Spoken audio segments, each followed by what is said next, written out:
Hello bachcho, let's read this given question. So the given question says that find the maximum angle of refraction when the light ray is refracted from glass to air. देखिए बच्चों, यहाँ पे हमें क्या बताया गया है। सबसे पहले हम क्वेश्चन को समझ लेते हैं। ये हुआ हमारा सरफेस, यहाँ पे हम ग्लास को कंसीडर करते हैं और यहाँ पे एयर को।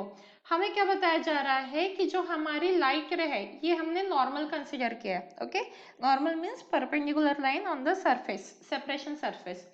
तो हमें क्या बताया जा रहा है कि लाइट रे कहाँ से कहाँ जा रही है, ग्लास से एयर में। अब ग्लास हो गया डेंसर मीडियम, एयर हो गया रेयर मीडियम, मतलब लाइट रे कहाँ से कहाँ जा रही है, डेंसर टू रेयर। जब incident ray denser to rare pass होती है तो refracted ray bends away from the normal. जो रिफ्रैक्टेड रे रहती है वो नॉर्मल से दूर होती है, मतलब बेंड होती है। तो क्या होगा, देखिए ये इंसिडेंट रे जा रही है, रिफ्रैक्टेड रे, ये हम एंगल ऑफ रिफ्रैक्शन कंसीडर कर सकते हैं। ये angle of incidence, angle of incidence किसके बीच में रहता है, इंसिडेंट रे और नॉर्मल। वही रिफ्रैक्टेड एंगल रिफ्रैक्टेड रे और नॉर्मल के बीच में रहता है। तो ये जब होता है एक टाइम ऐसा आता है, देखिए इफ हमने एंगल ऑफ इंसिडेंस बढ़ा दिया तो एक टाइम ऐसा आता है कि जो रिफ्रैक्टेड एंगल रहता है वो हमें 90 डिग्री का मिलता है। मतलब ये रिफ्रैक्टेड रे सरफेस पे कॉन्साइड कर रही है, तब इस एंगल ऑफ इंसिडेंस को हम क्रिटिकल एंगल कहते हैं। एंड इफ अगर मैंने इससे भी ज्यादा एंगल बढ़ा दिया, ये जो क्रिटिकल एंगल है उससे भी ज्यादा इफ मैंने ये एंगल ऑफ इंसिडेंस बढ़ा दिया, तब क्या मिलेगा मुझे, टोटल इंटरनल रिफ्लेक्शन मिल जाएगा। मतलब मैक्सिमम ये क्रिटिकल एंगल जब है तब तक हमें रिफ्रैक्टेड रे मिलेगी।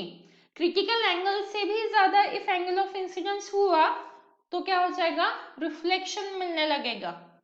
क्रिटिकल एंगल तक रिफ्रैक्शन मिलेगा, क्रिटिकल एंगल के बाद मतलब इफ हमने उससे भी ज्यादा एंगल ऑफ इंसिडेंस बढ़ा दिया तो फिर टोटल इंटरनल रिफ्लेक्शन वाला कंसेप्ट आ जाता है। तो यहाँ पे हम उसी डेफिनेशन या इसी कंसेप्ट का यूज करने वाले हैं। तो देखिए सबसे पहले हमें क्वेश्चन में गिवन क्या है वो देख लेते हैं। क्वेश्चन में हमें गिवन है refractive index of glass, refractive index of glass जो किससे डिनोट कर सकते हैं हम, म्यू से। तो refractive index of glass mu is equals to 1.5 हमें गिवन है। अब हमें क्रिटिकल एंगल की डेफिनेशन देखनी है।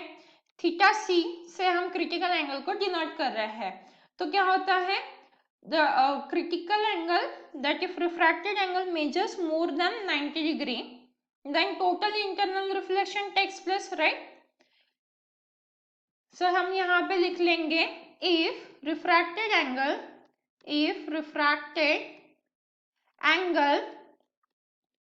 measures more than 90 degree then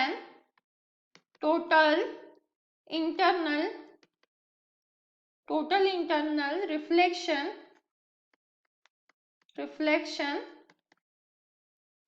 takes place। मतलब देखिए यहाँ पे मैं ये समझा देती हूँ, ये जो लाइन हमने लिखी है यहाँ पे हमने लिखा है ये जो हमारा एंगल ऑफ इंसिडेंस है जिसे हम क्रिटिकल एंगल बोल रहे हैं, क्रिटिकल एंगल के लिए रिफ्रैक्टेड एंगल कितना मिलेगा, 90 डिग्री। यही हमारा मैक्सिमम रिफ्रैक्टेड एंगल रहेगा, क्योंकि हमें क्वेश्चन में क्या पूछा है, मैक्सिमम एंगल ऑफ रिफ्रैक्शन। यही हमारा मैक्सिमम एंगल ऑफ रिफ्रैक्शन रहेगा, क्योंकि इसके बाद जब क्रिटिकल एंगल अगर बढ़ जाए, angle of I is greater than critical angle, तो रिफ्रैक्टेड एंगल नहीं मिलेगा हमें, रिफ्लेक्टेड एंगल मिलेगा। क्यों, क्योंकि उसके बाद तो टोटल इंटरनल रिफ्लेक्शन होगा, रिफ्रैक्शन होना बंद हो जाएगा, फिर रिफ्लेक्शन होगा। मतलब जो भी एंगल मिलेगा वो तो रिफ्लेक्टेड एंगल रहेगा। और हमसे यहाँ पे क्या पूछा है, रिफ्रैक्शन नॉट रिफ्लेक्शन।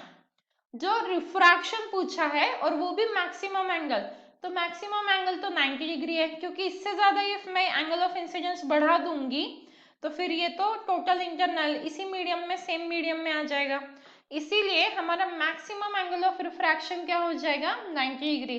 तो हम यहाँ पर लिख सकते हैं maximum angle of refraction, angle of refraction is 90 degree. तो हमारा फाइनल आंसर क्या हो जाएगा, यहाँ पे maximum angle of refraction is 90 degree. So I hope you understood it well. All the best.